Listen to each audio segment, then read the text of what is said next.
Previously in Session 12. I called the Mona Lisa from the police station. What? Yay! Oh my god, did you go out? Actually, yeah. We got drinks a couple of days ago, and I think she'll tell me if the police start doing anything on the copy machine guy.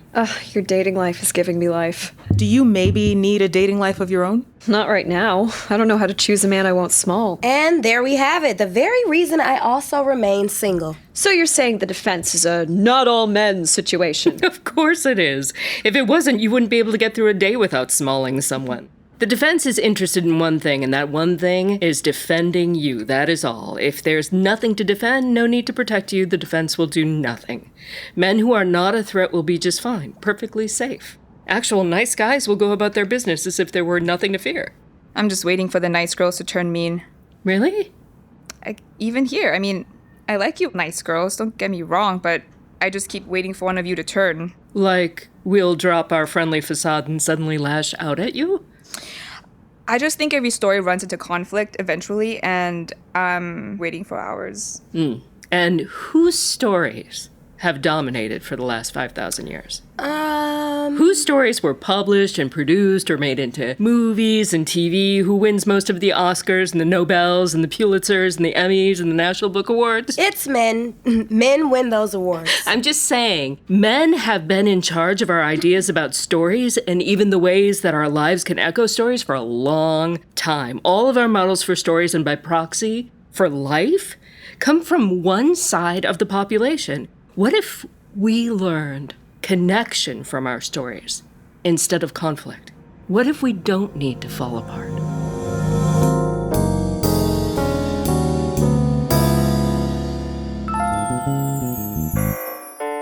Recorded live at Jalopy Theatre in Brooklyn.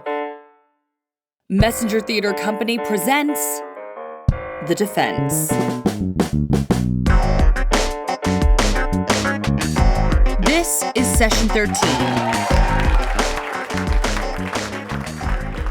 And where'd you go after that? We took a walk by the river. Oh, that is such a good idea. Always. Did you kiss by the river? Rivers are very good for kissing. We did not, you nosy Nelly. I'm sorry. I just love a romance. You know me. I want all the romantic details. I want the moon, the stars, the breezes, the lone buoy clanging, whatever you got. It was cloudy, so no moon or stars. Breezes, though? Sure, we did have a breeze or two. And did it bring you closer together? It did, actually. Yes! And it turns out she doesn't live far from the water, so I walked her home. I like it. She tried to protest. She said I was putting myself at risk walking home alone from her neighborhood. Not so dangerous for you. Yeah, but I didn't know how to tell her that, so I just said I had some mace. Well, you are Mace. I'm worse than mace. You're better than Mace. So much better. Oh, here come the others. Phew, my romantic interrogation is over. I'll get you later, my pretty. I'm sure you will. Oh, good. You're already here. We're all gathered. How's everyone's week been? Mari had a good week. Did you? Lori. Sorry, I'm just excited for you. What happened? I went out with the Mona Lisa from the police station. Oh, good. That's great news. I don't know how it's going to go if it goes anywhere, but it's fun for the moment. Mari, getting together with the Mona Lisa. Are you giving out details? Lori's pried a few out of me. They walked by the river. True. But they didn't kiss there. Wow, Lori, you're the town message board, aren't ya? Remind me not to tell you any details about my love life. Do you have details to share? Nope. Really? Or are you just holding back because I'm too nosy? You'll never know, will you? I can wait. I'm very patient. Are you? No, but I'm working on it. Mari, I have a question for you. Is it about my love life? Not at all. Thank goodness. No, it's just, did you ever get the copy machine repaired? No, it has been such a pain. Was this guy the only copy repair guy in the city? It's been a nightmare. I had a feeling. I'm sorry. Sometimes I wish I'd never ashed that guy, or at least waited to ash him until he finished the job. I get it. But you have to think of those 4 women from the basement. They're worth it, right? No question. It's an administrative nightmare at work, but if I had a choice, of course I'd choose the girls, no matter how much a good copy repair guy might be worth. And they're worth a lot, but those girls are worth so much more. Absolutely. Think of all the predators who got a pass because people thought they were too valuable to lose or had too much potential to punish.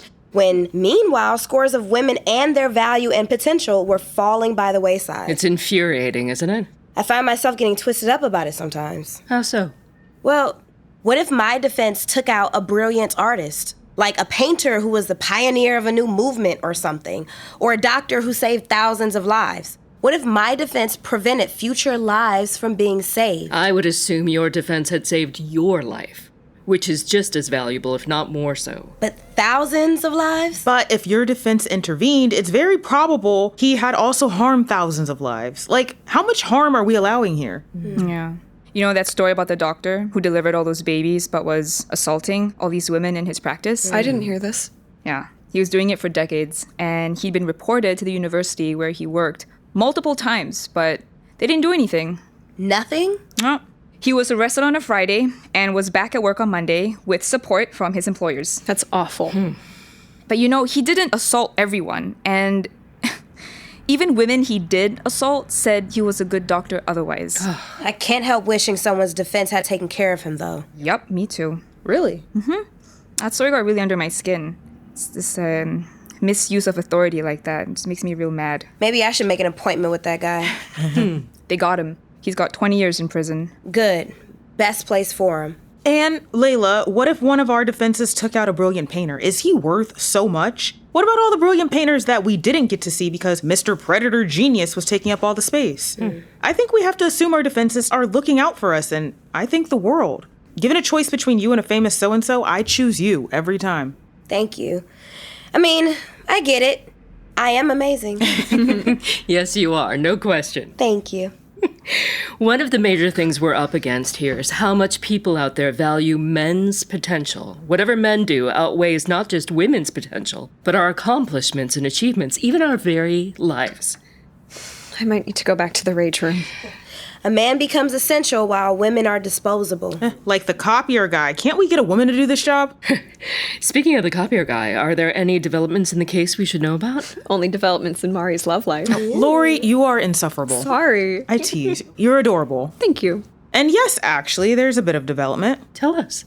Well, my Mona Lisa tells me when they searched his place, they found a whole other set of keys to a whole other house. They finally tracked his other place down, and they went there to see if they could find him. They couldn't find him. No, but they did find... Oh my god. Yeah.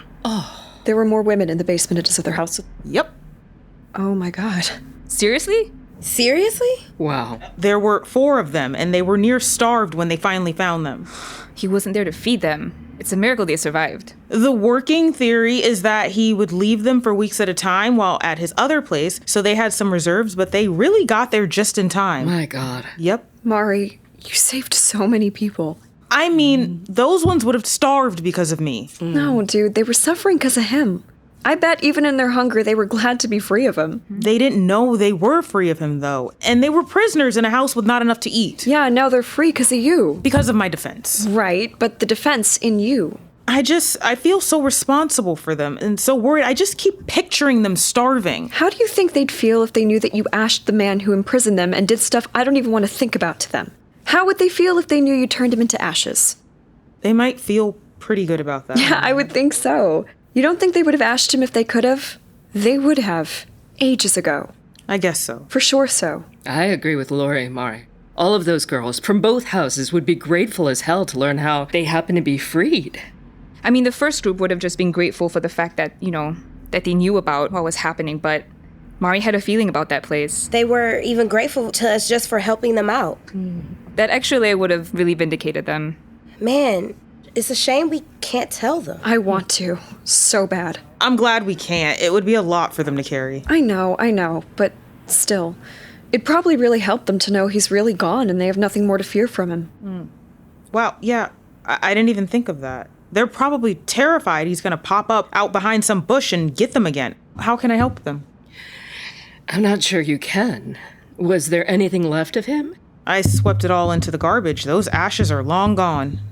I'm sorry to be crass, but was it all fine ash, or were there maybe some teeth or something left? Ick. So ick. Well, there may have been some teeth or bone. I didn't look too closely, as you might imagine. Well, my thinking is, if there were some teeth, the authorities might be able to identify him by his dental records, or maybe some hot tip would send them looking in the right place. But it would still be a needle in a haystack situation. Absolutely. It may be too much needle in too large a haystack, but just in case we have some way around it, maybe look into which dump the office garbage goes to? I can do that I'll consult the wider community. Maybe there's someone with a really quirky defense that will help us track him down. What kind of defense might that be? I really have no idea, but there are some truly unexpected defenses among us. I've just learned to never assume something is impossible. Right. Well, in the name of achieving impossible things, I'll do some research in the office. Thanks, everyone. We've got your back, Mari, however possible. Thanks. And even if we can't help find this guy for the victims, we can at least celebrate that more of them were saved due to the pancake posse's instincts. And now I'm hungry for pancakes again. Oh, me too. I'm insatiable. I can send you forth for pancakes if there's no further things to discuss. I'm good. Me too. Yeah, pancakes! Yes. Great. That will give me time to reach out to the wider community on this issue. Shall we affirm and be done? Yes. Sure. Let's. Check. I am safe, but I am not safe for everyone. Go get those pancakes.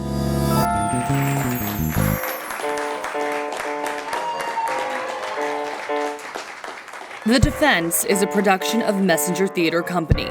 It is performed by Marcella Adams as Leila, Amber Jessie as Mari, Cosmic Kitty as Bria, Kristen Vaughan as Kacey, and Toni Watterson as Lori. The writer-director is Emily Rainbow Davis. Sound design by Matt Powell. Sound engineering by Daniel Massey. Sound assistance by Angela Santillo. Stage management by Ella Lieberman. The producer is Melvin Yen. The defense theme is by Scott Ethier. I'm Jacki Jing. I'm safe, but I'm not safe for everyone.